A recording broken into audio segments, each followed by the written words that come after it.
Alors, je vais vous montrer la mise en route du Mascape CO2 système.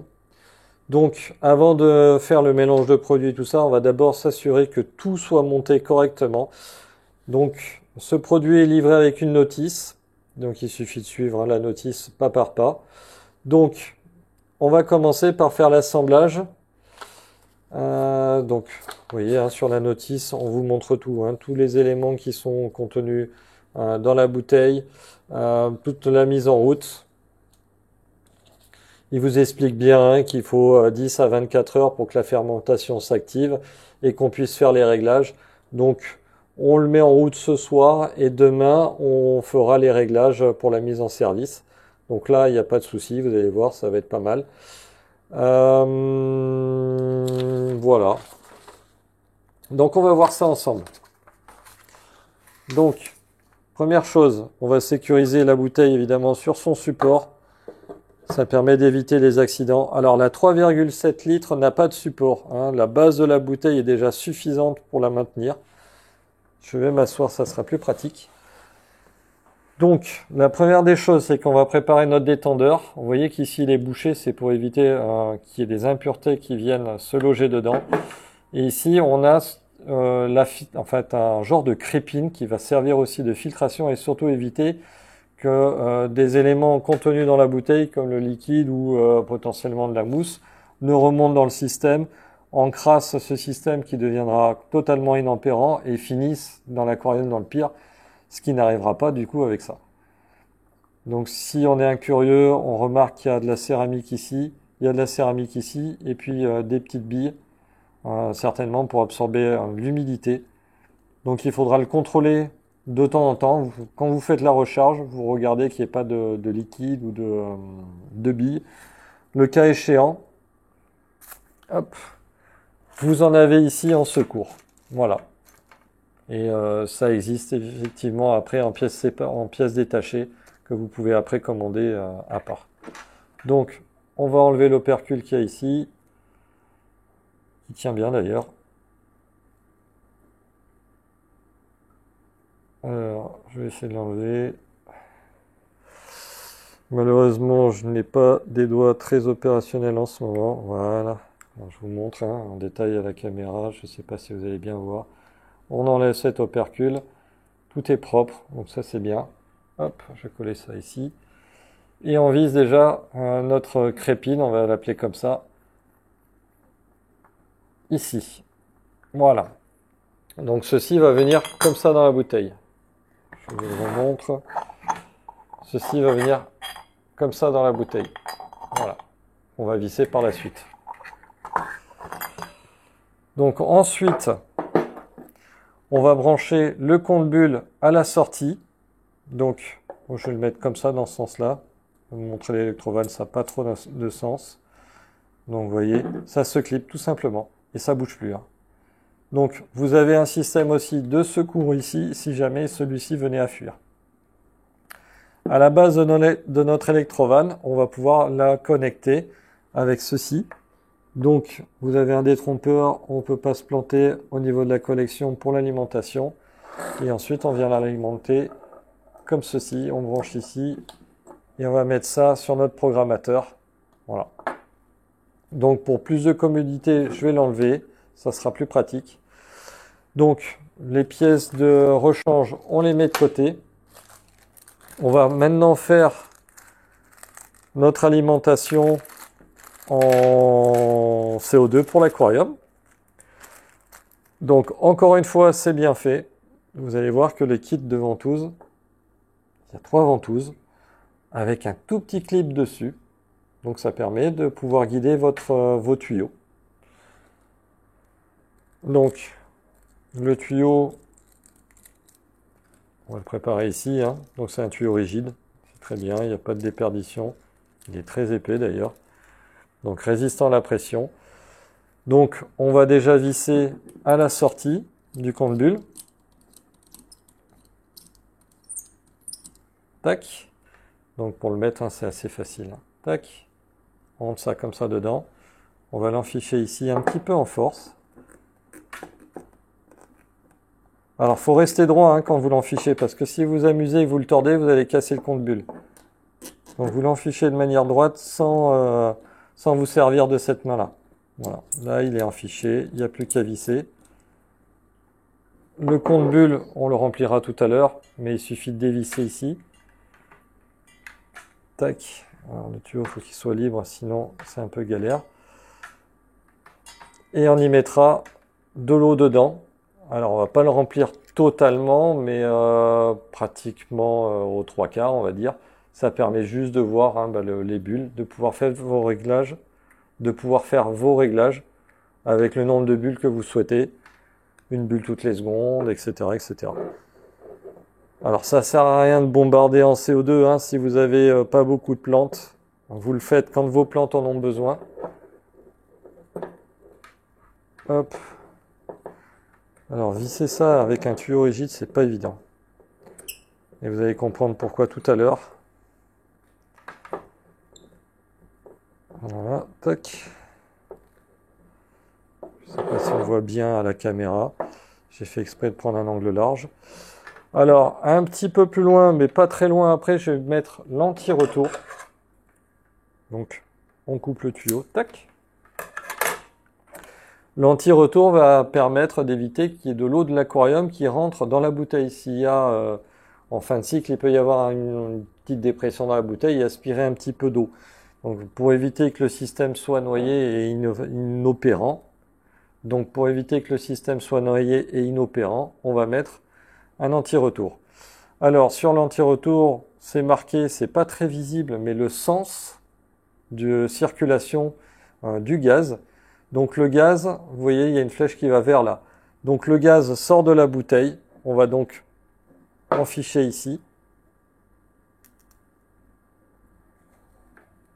Et je le brancherai par la suite comme ça. Vous allez comprendre pourquoi par la suite, justement par rapport au compte-bulle qu'on a du mal à visser. Ensuite, au bout, on va mettre notre petit diffuseur. Donc là, pareil, hein, c'est du verre, on y va tout doux, c'est pas la peine d'enfoncer ça fortement comme un fatigué. Vous risquez tout simplement de le casser.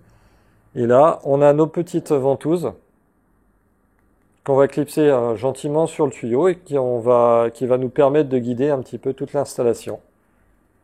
Donc on va dire deux ventouses à l'intérieur pour faire propre.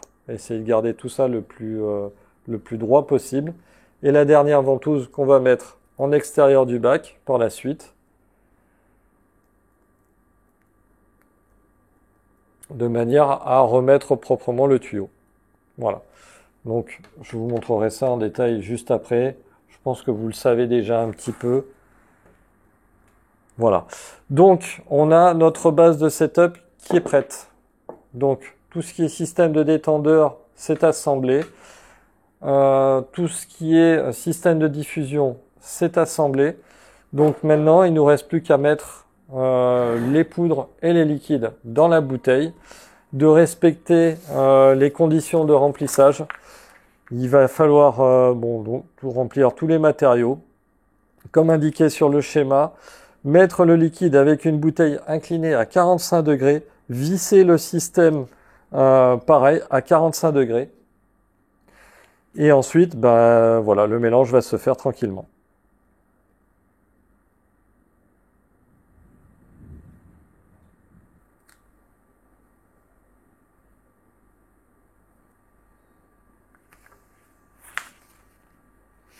Alors vous voyez, avant de continuer, je préfère bien consulter tout ce qui est manuel. C'est très important. On a beau savoir, si on fait pas attention, on peut faire des bêtises et mettre en péril tout le système. Faut savoir que les produits sont garantis en usage normal, en conditions normales d'utilisation. Donc si on ne suit pas les conditions normales d'utilisation, la garantie ne peut pas s'appliquer. Donc on va éviter cela et on va tout simplement suivre le manuel. D'ailleurs, sur les durées dont on parlait tout à l'heure, j'ai une autre information. Donc à une bulle toutes les secondes, on est à 60 jours. et 2 bulles toutes les secondes, on est à 40 jours. Donc c'est plus ou moins ce que j'avais dit tout à l'heure. On a une bonne autonomie quand même. Allez, alors. Donc pour faire le mélange, on va d'abord mettre nos poudres. On va céder. C'est répété d'ailleurs sur le couvercle. Hein. On va céder du... comment dire, de l'entonnoir. Je vais y arriver. Donc, on va mettre nos produits progressivement dedans. Tac, comme ceci. Donc, un coup l'acide citrique. Un coup le bicarbonate.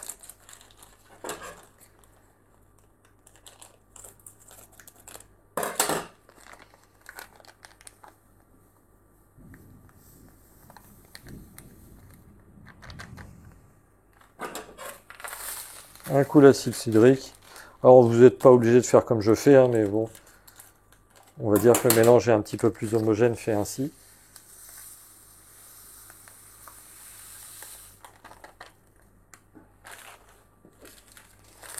Alors on va éviter aussi de respirer les poussières.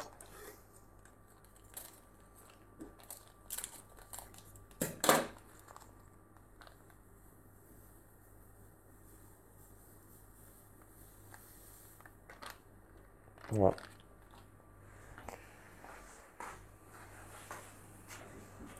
On n'a pas vu grand chose, c'est pas grave, c'est la magie des vidéos. Donc on a mis nos réactifs, on va mélanger ça maintenant avec 600 ml d'eau. Donc je vais faire progressivement, mais bien dosé, avec de l'eau de conduite.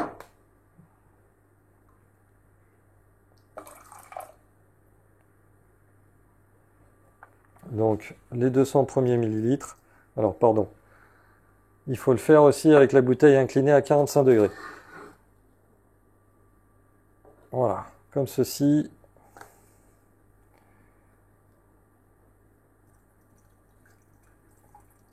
Ceci probablement pour éviter de faire mousser le mélange.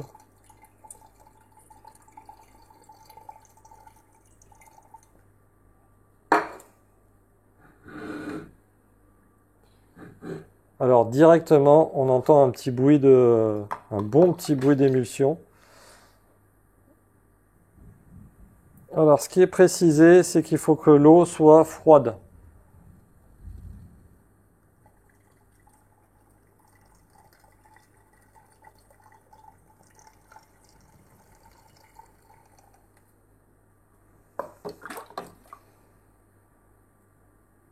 Voilà.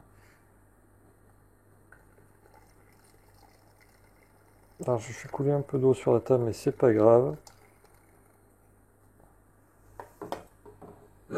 Et il faut verrouiller le système assez rapidement. Alors franchement, ça mousse hein, dedans. Hein. C'est une action assez rapide. Vous voyez, on entend le bruit du gaz qui s'échappe d'ailleurs. Donc on ne traîne pas. Nous, ce qui nous intéresse, c'est d'avoir du gaz en pression. Tac. Voilà. Pas besoin de fermer ça comme un sourd, mais on va le fermer quand même correctement. Hop, on remet notre bouteille à plat. Alors, on sent que c'est froid. La réaction, elle est endothermique. Donc, on va remplir notre petit compte-gouttes. Alors, pour dévisser, vous voyez, si j'avais monté tout le système d'un coup, ça aurait été le bazar. Mais là, on est bien. Tac. Un petit peu d'eau. Voilà, ça suffit. J'en ai même mis un petit peu trop, mais c'est pas trop gênant dans l'absolu.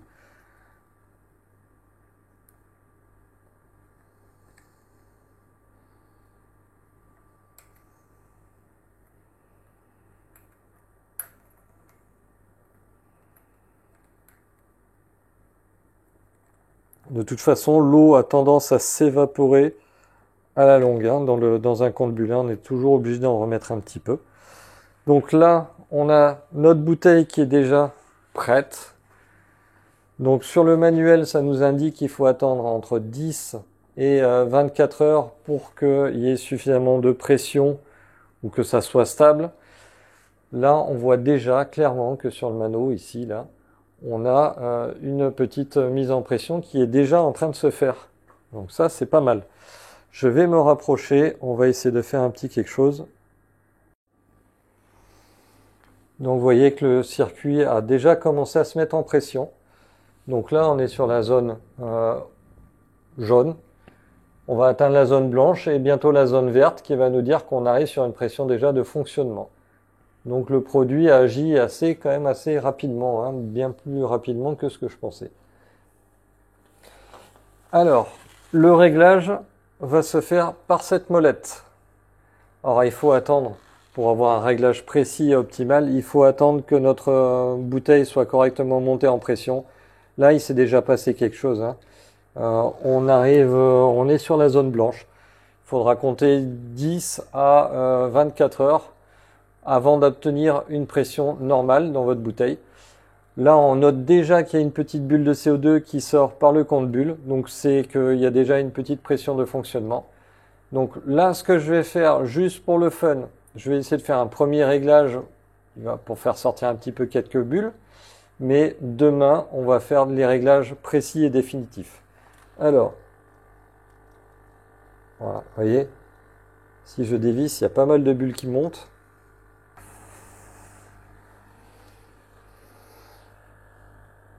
Donc, là, j'ai fait un petit réglage vite fait juste pour voir, hein. Donc, si je dévisse, je suralimente. C'est assez sensible, mais c'est vraiment bien fait. Si je serre un petit peu, je réduis le nombre de bulles. Tac. Vous voyez. J'ai pas besoin de beaucoup de bulles. On peut encore un peu serrer. Donc un compte bulles, ça sert à ça, hein. C'est vraiment à compter le nombre de bulles, à faire des réglages très précis. Et cela, il n'y a pas de problème, on ne peut pas se rater. Et regardez dans l'aquarium ce qui se passe.